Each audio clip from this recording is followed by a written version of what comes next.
So I'm really excited about this next session. This is a new idea that kind of came about, I think, last spring. And those of you that came in early enough yesterday, you know we got to visit the Council of Supply Chain Management Professionals Supply Chain Hall of Fame up in Rogers, Arkansas, which fantastic place, right? But if you notice, if you start reading a lot of the names of the Distinguished Service Award recipients or some of the inductees into the Hall of Fame, did you notice a lack? Very, very, very few women that have received those. And so somewhere along the way, this idea pops in and says, let's create a Women in Supply Chain Hall of Fame. And so today, I'm going to be presenting the WISE Legends. Right now, we have display exhibits around here. There are 14 women that are in this year's cohort. And so this is going to be the inaugural edition. After you learn a little bit about each of these women, I'm going to introduce you to a group of women that have been nominated for next year's cohort. And you get to vote on who gets to be brought in next year. And so this is every year. We're going to keep adding to it. I'll give you a little sidebar. Those were supposed to be 8-foot tall banners initially. There are supply chain issues. So we got a 10-foot banner for the price of the 8-foot, and I got to tell you, I don't know if they were doing me a favor, because these are big, but I think they make a statement. And the idea is I'm hoping they get to travel and go different places, maybe some different organizations and stuff, so we can spread the word about women in supply chain. And so what you're going to hear about is these young ladies behind me. For the past 6 months, we had a group of individuals at the University of Arkansas, as well as a collaboration with some students from other universities. And the initial question was, who is a woman that you think has made a big impact in supply chain? And so they did some research. And they submitted a whole bunch of names. And you know what I'm really proud of? We've got 14 women here today, and I'm really excited about all of them. But I got a pretty good list back. There's some amazing women, and not just women that are currently making the impact, like you saw Shelley Simpson and Catherine Clay yesterday, but women that really paved the way hundreds or more years ago. And so you're going to get to hear about a lot of those stories today. And I'm super, super excited to have you here. But it was a collaboration between people like you that did some research and looked to see who has made a difference. And I hope that as you hear their stories, you're inspired. And on the back of that one in the back corner, on the side opposite Mrs. Hunt, or it might be the one by the door, it says, will you be the next WISE Legend? So what I'm hoping is before I retire, one of these days, maybe some of you get to have your face on a display. And what I'm really hoping is somebody goes, that's really cool. Here's a really big check. Why don't you make that a permanent thing? So there's the goal right there.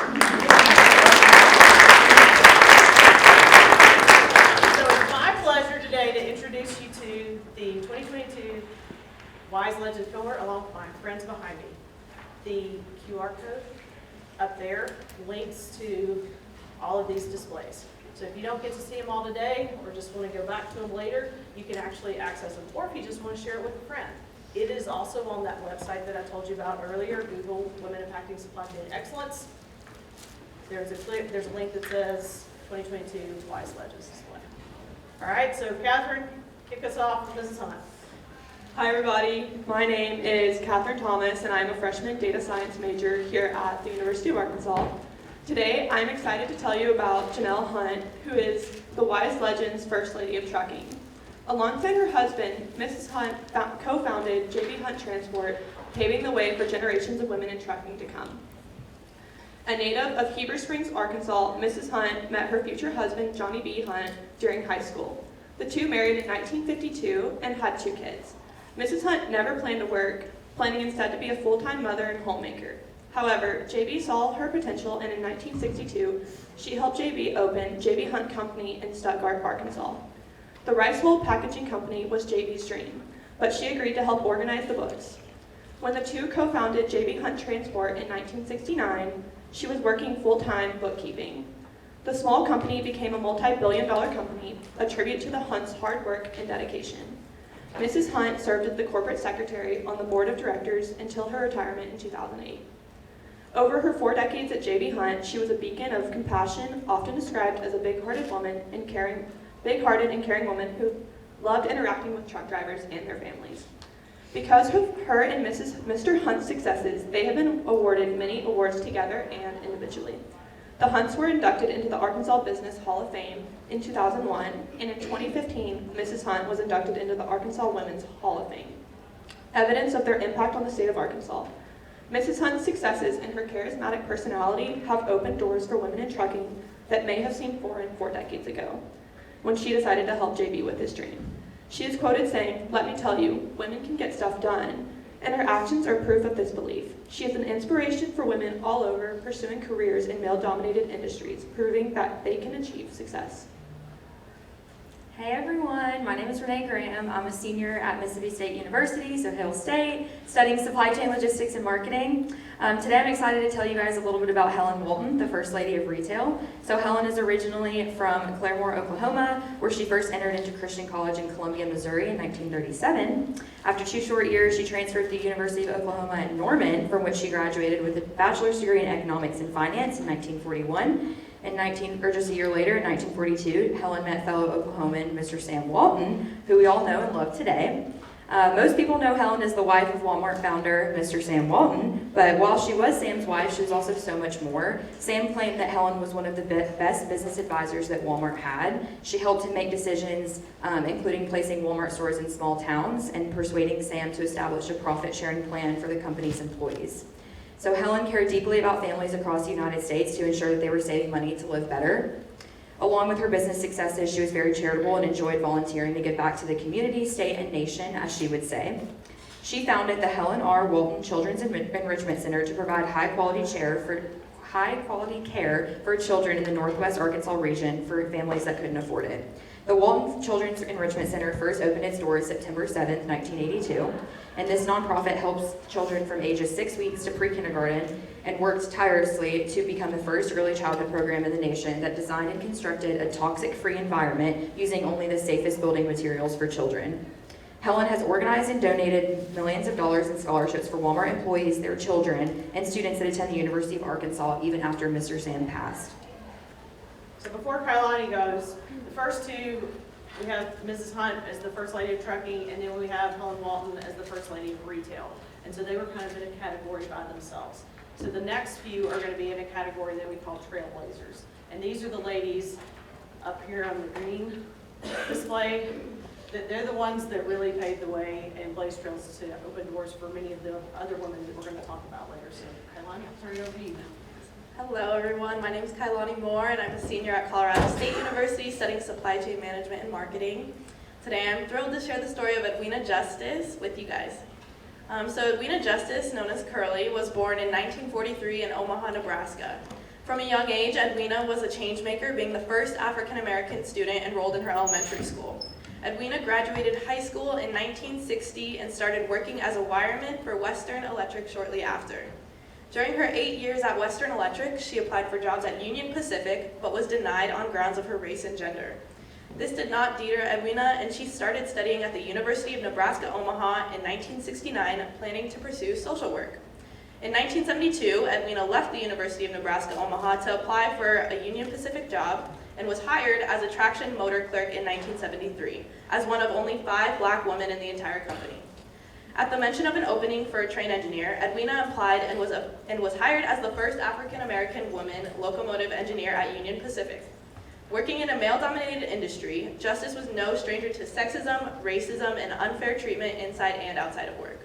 Edwina stayed at this job until 1998, when she and her husband retired and returned to Omaha, where she still resides today.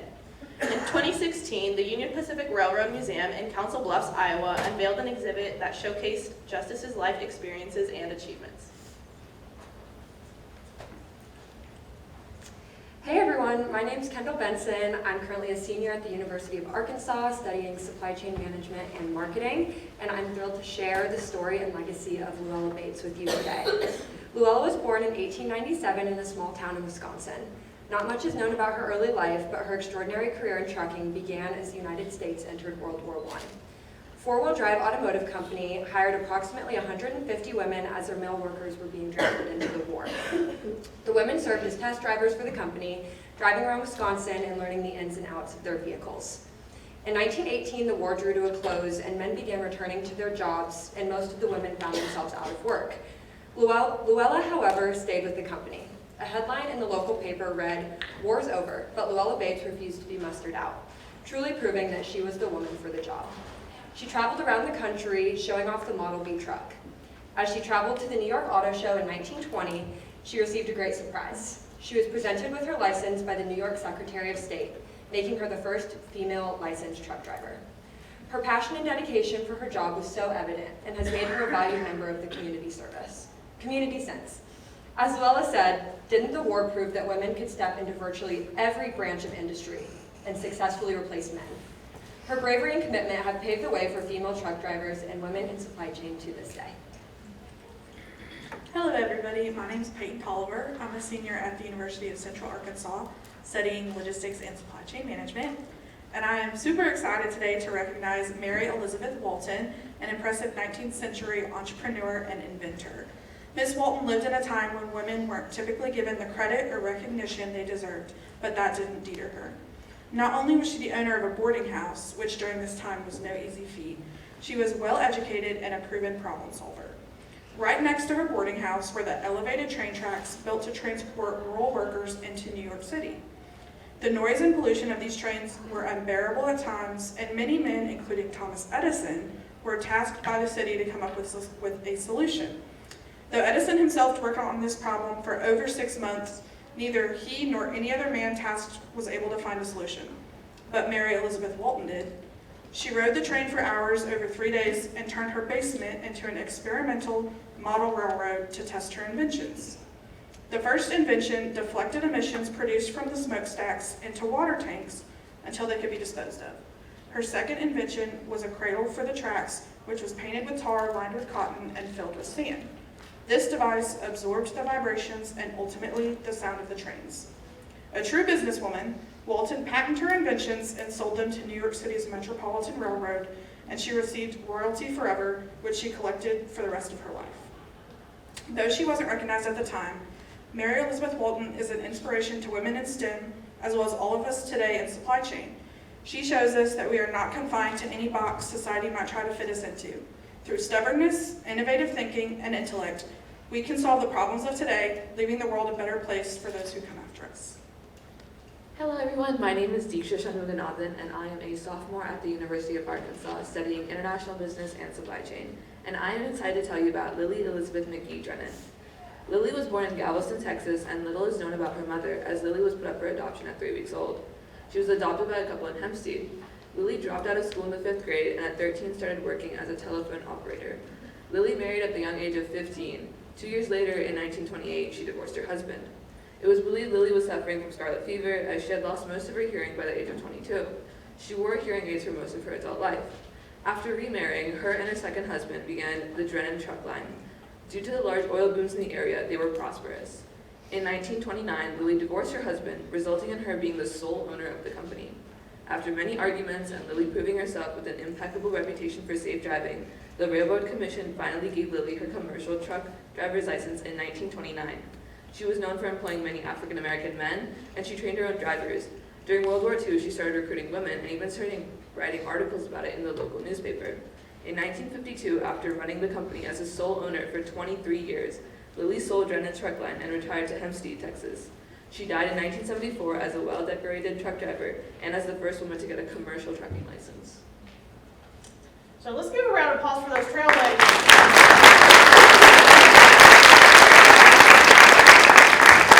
Basically, that's covered the first two displays. If you go around on each side, there's information and recognition on each side. And so the last two, the categories leading ladies. So everybody in this category is more current, and these are going to be your CEO, your Chief Supply Chain Officer. So these are the boss ladies. So Caroline, take it away.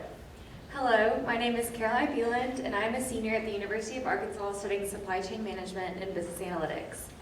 Today, I have the great privilege to introduce to you the president of JB Hunt Transport, Mrs. Shelley Simpson. After graduating from the University of Arkansas with a degree in marketing and marketing management, Shelley began her career at JB Hunt working as a customer service representative. Over her impressive 28-year journey at JB Hunt, she has served 15 years in executive leadership roles, including Chief Commercial Officer and Executive Vice President of People and Human Resources.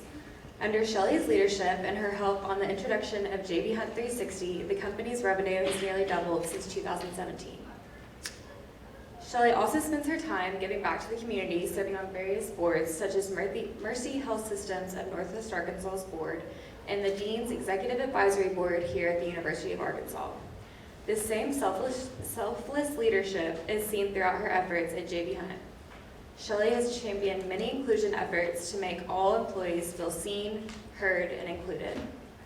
Because of her drive to innovate and passion to inspire others, Shelley was named the 2022 Woman of Innovation by the Women's Foundation for Arkansas. In her own words, she explains this as, "The mission underscores our commitment to ensuring inclusion remains a key component of creating an exceptional employee experience and driving how we do business." Hi everyone, my name is Megan Formwalt and I'm a senior at the University of Arkansas studying supply chain management. Today I'm really excited to introduce you to Ann Drake. Ann Drake has positively impacted the supply chain industry for more than 3 decades. Previously the CEO of DSC Logistics, Ann led the company to become one of the top supply chain management companies in the world by transforming the supply chain management into a crucial business strategy to create success. After being the first woman awarded the Distinguished Service Award from the Council of Supply Chain Management Professionals in 2013, she launched Achieving Women's Excellence in Supply Chain Operations, Management, and Education, also known as AWESOME. She founded AWESOME to help advance and transform the supply chain industry future by bringing together senior women supply chain leaders to share new ideas. In 2019, she founded Lincoln Road Enterprises to advance the influence and contributions of women in business, supply chain, engineering, technology, infrastructure, design, and space. She currently serves on the Kellogg School Global Advisory Board at Northwestern University, the Civic Committee Transportation Task Force of the Commercial Club of Chicago, the Executive Committee of the Board of Trustees of Chicago's Museum of Science and Industry, and the Board of Trustees of the Chicago Architectural Center and the New World Symphony of Miami. She is also an active member of the Committee of 200, the International Women's Forum, the Chicago Network, and the Economic Club. Ann is a graduate of Northwestern University and the University of Iowa, where she earned her MBA and undergraduate degrees respectively. Ann has received numerous awards from the Kellogg School of Business, including the Alumni Merit Award in 2012, Schultz Award for Advancing Women in Transportation and Logistics in 2015, and the Distinguished Alumni Service Award in 2018, which honors alumni who have made significant investments in shaping Kellogg's strategy, culture, and brand to compete in the global marketplace. She's a firm believer that education unlocks success in any field, and her biggest piece of advice for success is saying yes to every opportunity. Hi everyone, my name is Alexandra Kirschka, and I am a senior studying supply chain management here at the University of Arkansas. I'm excited to introduce someone that we met yesterday, Kath McClay. Kath McClay, an Australian native, graduated from the University of Technology in Sydney with a degree in accounting and finance. Mrs. McClay started her career at Walmart in 2015, where she began as the VP of U.S. Finance and Strategy, a role that followed many other finance, supply chain, and retail roles in companies such as Deloitte, Qantas Airlines, as well as Woolworths. But in 2016, she moved to supply chain within Walmart, where she was responsible for reconstructing Walmart's supply chain to redesign the way products moved from the supplier to the shelf by creating an end-to-end supply chain. During this time, she also led the import and reverse supply chain teams responsible for the international and domestic distribution channels to and from stores at the right time with the highest quality. In 2018, Catherine McClay was named Executive Vice President of Neighborhood Markets, where she oversaw and led the growth and overall operations of nearly 700 small format stores. More recently, Mrs. McClay was named the President and CEO of Sam's Club in November of 2019. Here she presides over nearly 600 clubs and over 100,000 associates. Currently, Mrs. McClay focuses on increasing digital improvements across the board to appeal to the younger generation of customers. Named one of the most powerful women in business for the past 2 years, she has mentored other women seeking to advance in retail. In an interview at the Women's Empowerment Summit in 2021, she said, "Too often, women with potential don't have the confidence to speak up or seek seats at the table unless they're invited. And that's why she's a leading lady." Hi everyone, my name is Abby Garrettson and I'm a junior supply chain major at the University of Arkansas. Today, I'm excited to introduce you to Kathy Wangle, who is the Executive Vice President and Chief Global Supply Chain Officer at J&J. Kathy graduated from Princeton University with a degree in Civil Engineering and Operations Research before joining Johnson & Johnson in 1988. Outside of Johnson & Johnson, Kathy serves as a member of the Board of Directors at LabCorp, a leading global life sciences company dedicated to using science to improve the lives of others. Kathy is one of the most well-rounded professionals in the industry, combining her extensive knowledge in healthcare with her reputable experience in supply chain. Kathy also serves on the Awesome Board of Advisors, striving to increase the presence of women in supply chain. She was presented with Awesome's Legendary Leadership Award in 2014. Throughout her successful career, she's been elected into the Supply Chain Hall of Fame and recognized by CSCMP with the Distinguished Service Award. Kathy emphasizes the idea that every one of us has a history and a path that launches us, but it is up to us to find what we love to do and build our careers around that. I have loved to make things, to bring them to life since I was a little girl, and chose Legos and blocks as my preferred toy. This statement, along with Kathy's career, shows that success is found when you are doing something you truly love. Under Kathy's leadership, J&J has been named in the top 5 on the Supply Chain Top 25 list for 3 consecutive years by Gartner Inc., the world's leading research and advisory company. Hi everyone, my name is Reagan White and I'm a senior at the University of Arkansas studying supply chain management, and I'm excited to share a little bit about Judith McKenna with you all today. Originally from the United Kingdom, Judith McKenna graduated with a law degree from the University of Hull. Throughout her career, she has held multiple positions across different areas of the Walmart company and led many successful company initiatives along the way. Early on in her career, she served as the Executive Vice President of Strategy and Development for Walmart International, the Chief Operating Officer for Asda stores in her native United Kingdom, and as Asda's Chief Financial Officer for more than a decade. From there, she stepped into the role of Executive Vice President and Chief Operating Officer for Walmart US, where she led the rollout of online grocery to the United States by leveraging best practices from her time in the United Kingdom. Now Judith serves as the President and CEO of Walmart International, where she is responsible for all aspects of Walmart's footprint outside the United States. She actively leads a team of roughly 550,000 associates across 23 countries and is transforming the shape of the international portfolio by expanding e-commerce and omni-channel offerings. By leveraging innovations from across international markets to build strong local businesses that are powered by Walmart, Judith is working to make lives easier by creating a global customer-centric culture. In addition to leading the business, Judith has a lifelong passion for developing people and creating learning opportunities. As the daughter of 2 teachers, Judith is an advocate for associate training and education. This has led her to spearhead the introduction of Walmart academics to the United States. As a strong proponent for equity and inclusion, Judith has also served on Walmart's committee that promotes global women's strategy. Judith has been recognized on Fortune's list of most powerful women in business and Forbes' list of the world's most powerful women. A quote from Judith that sums up her character and leadership states, "My philosophy has always been to do the job I do to the very best of my ability and to be myself within it." Hi everyone, my name is Julia Kamen. I'm a senior at Iowa State University studying supply chain management and marketing. I am pleased to announce our next leader, Judy McReynolds. She attended the University of Oklahoma studying accounting, and as a bright-eyed college graduate was ready to achieve great things in her full-time career. For the past 25 years, she has been with ArcBest, starting from controller to her new position as chairman, or her now position as chairman, president, and CEO. As well as she serves as the lead director on the OEG Energy Corp board. Her achievements during her career have not gone unnoticed. This year, she was selected as the Arkansas Executive of the Year after her feats during a period of ArcBest struggles at the beginning of her current position and the pandemic. During the pandemic, ArcBest had record profits due to Judy's leadership communication throughout the company and customers. She is a role model leader that I hope to become one day.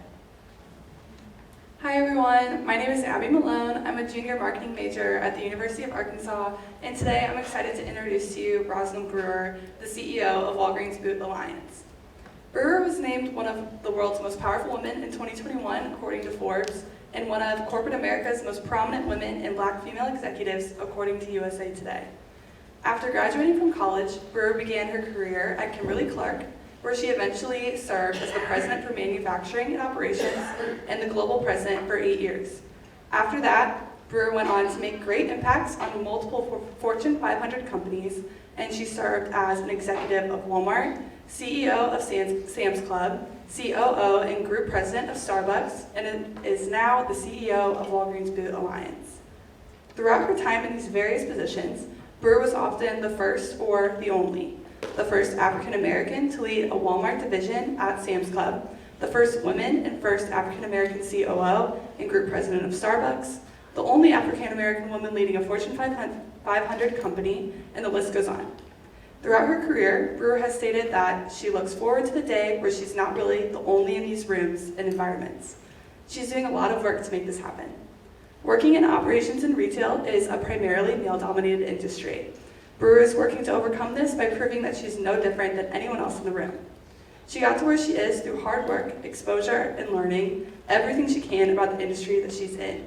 For example, when Brewer joined Walmart, she learned about the distribution logistics and warehousing because she had 3 trucks a night. When she worked at Starbucks, she worked at the drive-thru window. This taught her the ins and outs of the companies that she was working for, and the hard work paid off. Because of all of this, Rosalind Brewer has become a leader in many ways for many people, in operations, in retail, for women, for people of color, and as a well-rounded leader overall. Hey guys, my name is Tiziana Ortega. I'm a junior at the Citadel's Military College of South Carolina studying supply chain management. I'm excited to introduce you Barbara Melvin. Barbara Melvin attended Georgia Southern University studying political science. After college, she moved to South Carolina to work as the Director of Government Relations for the Charleston Metro Chambers of Commerce. She joined the South Carolina Ports Authority in 1999 and has been there since then.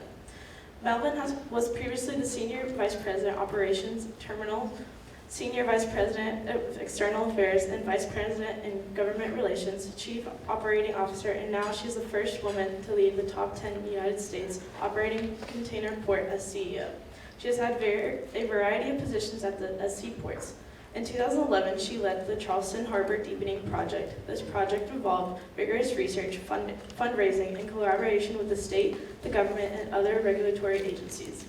Their goal was to deepen the Charleston Harbor to 52 feet to be able to compete with foreign competition. The harbor was originally 45 feet, but with this project deepening to be finished in 2022, the port will gain a supply chain advantage compared to various global ports. Over the years, Ms. Melvin was awarded the 2018 ILA Woman of the Year, the Center for Women's Most Influential Women Wrecking Ball Award, the Charleston Women in International Trade in 2014 Women of the Year, the Propeller Club of Charleston and the Southeast Region Maritime Person of the Year, the National Transportation Week Leader of the Year, and Columbia, South Carolina's 2014 Top Women Influence Award. And recently she was recognized as the 2001 Women of the Year by the South Carolina Manufacturers Alliance on International Women's Day. Ms. Melvin describes herself as a risk taker and a high flyer. She's a true example of a leader, and then she has made a huge impact in the supply chain industry. It is my pleasure to introduce you to Barbara Melvin. I feel like we need a real big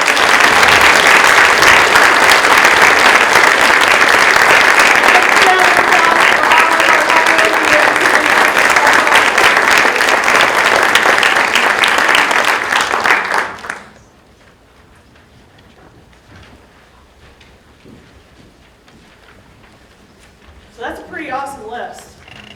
There's some amazing women that have done some amazing things. So now let's look to who's going to be next. So what we're going to do for next year is we're going to be adding another Trailblazer display. And so you may have noticed this year, some of the ladies, we got representation from like transportation, trucking, and rail. So we're going to look at some ladies that have a different kind of background. First one, so you guys can think, you do not have to vote now. We'll have a QR code in a second and you can vote. It will also be open for a week. So what I would love, we'll send the QR code out after as well, is that you go do some research about these women yourself, and don't just vote for somebody that just pops up on the screen. I want you to find somebody that inspires you, and I want you to vote for them so that this truly becomes a collaboration. So Anna Bissell, anybody know what organization? Bissell, anybody know what that industry was? Vacuums. Hey, guess what? She did the operation side of things too. So not only was she the first female CEO, she truly was in operations and helped build products and stuff at a time that women didn't do that. Jessica Ray, she's the first considered to be America's first female aviator. Senator Elizabeth Dole was the first female Secretary of Transportation. Emily Howell Warner was the first female commercial airline pilot. Harriet Quimby was the first female to get a pilot's license, which if you don't have the license, it's hard to do a lot of other stuff, as we saw with some of our truck drivers. Captain Lynn Korwatch is the first female command of a large vessel. So the big shipping vessels, for many, many years, women have not been leaders on that. These two sisters, Marjorie and Catherine Stinson, they helped train at a flight school. They ran some routes for some postal services. Both of them were also kind of like the stunt ladies too and stuff, so they're an interesting pair to kind of look up. Stagecoach Mary Fields was the first African-American woman contract mail carrier. And Sarah Clark Kidder was the first female railroad president. So, what you're going to do eventually is you're going to pick two there that you want to see recognized on the display next year. So the next one is, instead of we did 2 leading ladies this year, we have trailblazers, we're going to be adding to that. We're adding a new category for next year, and this is what we're calling supply chain voices. And so these are women who are in some way a connector, an advocate, an influencer. And so first one is Adrasu Bitsy Gomez, who's the founder of the Coalition of Women Truck Drivers. Next one is Beth Morgan, who's the founder of the organization, the Global Women in Supply Chain Organization, BOOM. Ellen Boya, if you guys toured Whitney down there, Ellen Boya is the founder and CEO of Women in Trucking. Laura Cesari is the founder of Supply Chain Insights. Laura does a ton of research and stuff in supply chain as a field, and she is a rule breaker, and she's unapologetic about it. I know Laura, I love her. Michelle Dilley, you heard about Ann Drake's founding Awesome. Michelle Dilley is the first CEO of Awesome. Sarah Barnes-Humphrey, if anybody's familiar with Let's Talk Supply Chain, that's Sarah Barnes-Humphrey. Check her out. She's got some great podcasts and puts out great content. And then Stacey Roth, the founder of, it wasn't originally Women in Trucking, but it's Women in Logistics. So put some of those ladies on your radar as well. If you would like the link, you can click up there. And again, we'll send out all the information and a recap afterwards next week with links and stuff if you didn't get it now. But I'm super excited about being able to showcase women that have made a huge impact in supply chain. I'm super excited to take this on the road places and educate other people. And I hope you guys have been inspired. Let's do one more round of applause.